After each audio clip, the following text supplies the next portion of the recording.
you comment, the interesting thing is that this is what a film editor would do, or a film director of a film company. When they are making a film and you watch a 1-minute trailer, you know what type of film you're watching. So if the images are close up and it's all like red and kind of visceral, and there's this music going dun dun dun dun dun dun dun dun dun, you know you're watching a horror movie. If it's going la la la la la la la, your brain knows it's what you know you're watching a comedy. If it's all sort of sweeping shots, maybe a romantic comedy. So this is exactly what we're doing as human beings internally. We're just doing it, like I say, our soundtrack. It might be music, but often it's the voice we say to ourselves. That's our soundtrack.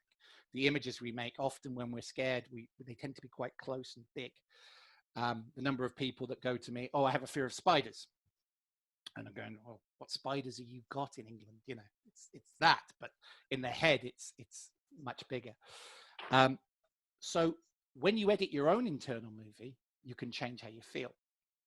So there's a thing on YouTube called ReEdits. This is where people take like a horror movie and re-edit with a different soundtrack and change the pacing and make it look like a comedy, or vice versa. And so we can do that with our own thoughts, our own feelings, our own worries. Now, what's it called? The ridiculous spell. So those of you who have seen Harry Potter, there's a spell in that where they go ridiculous, and then suddenly the spider's on roller skates. Or, the scary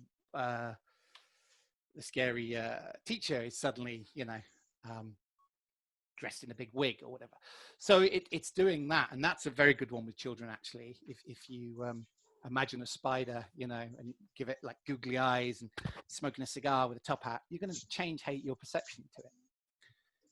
Now, why might you not want to do this? So why do some people resist this? So they go, well, I don't want to make it silly. That's just stupid. That's not going to happen. And yet, half the things you're worried about haven't happened either. So there's something for some people in their subconscious that goes, I don't want to feel good right now because I might not feel good later. Rather than so again, anticipatory anxiety, the what ifs, the fear of the future. And that is often born out of a belief that by worrying, again, you're somehow safe, you're somehow ready, you're somehow prepared. As I said, those things, those fight, flight, or freeze, tend to work in the moment for reacting, for jumping out of the way, for reacting to danger. But long-term, holding on to them just makes you less able to come up with a plan, less able to cope. And worry is a bit like going to the gym. The more you exercise a muscle, the better you become at it. So I'm not suggesting, just positive thinking, la, la, la, I'm happy. But obviously, where you direct your thoughts determines how you feel. And if you're going to a pattern of worry, negativity, obviously, all emotions are okay in the context, as I say. But if you're living there, it's going, well, what is it I'm doing? What are the patterns I'm running? What are the beliefs? What is the history that's causing me to react this way? And what belief am I have about changing it? So why would I not want to make it silly or diminish it?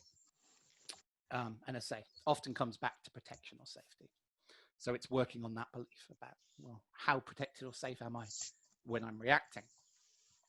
A prime example of this is, of course, athletes. Some people think that by being anxious or stressed that they're taking it seriously. Well, I'm getting the job done. And it's like, if you look at an athlete, or any sportsman for that matter, they can be calm and relaxed. They have massage, they have sports psychologists, they have everything to get them in a mindset where they are completely calm, completely relaxed, yet completely focused. And if they got tense, if they got more stressed, they would be less likely to be able to win the race. So it's realizing that you can be calm and focused. The two aren't mutually exclusive. Another one I often use with fear of flying clients is the pilot. They go, for what purpose are you holding on to this stress? And they'll go, oh, it keeps me ready. And it's like, why can you fly a plane? Goes, okay. Well, imagine you're going to go talk to the pilot, and he's sweating profusely and he's shaking. And you turn to him and go, well, what's wrong with you? He goes, oh, I just want to make sure I'm doing a good job. I just want to make sure I'm focused.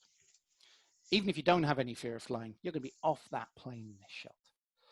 So it's realizing that actually it's the illusion of protection. And again, it's meeting a need, as we said earlier. You know, there is a benefit for it, but how well is it meeting that need? And can you be calm and relaxed and still come up with solutions and still take the situation seriously? Because being calm, being being relaxed in danger doesn't mean you're oblivious to the danger. It just means you're able to come up with solutions. Another example I'd use with that actually is Apollo 13. So obviously the movie, but the real event. And they talked about how one of the documentaries, they're trapped in space, first time ever, running out of oxygen. And what do they say? They don't go, oh my God, we're going to run out of oxygen. They go, Houston, we have a problem. And one of the things they talk about in that documentary is the fact that because they were able to stay calm, they could come up with solutions. So it's thinking about how else, what's a better way to meet that need?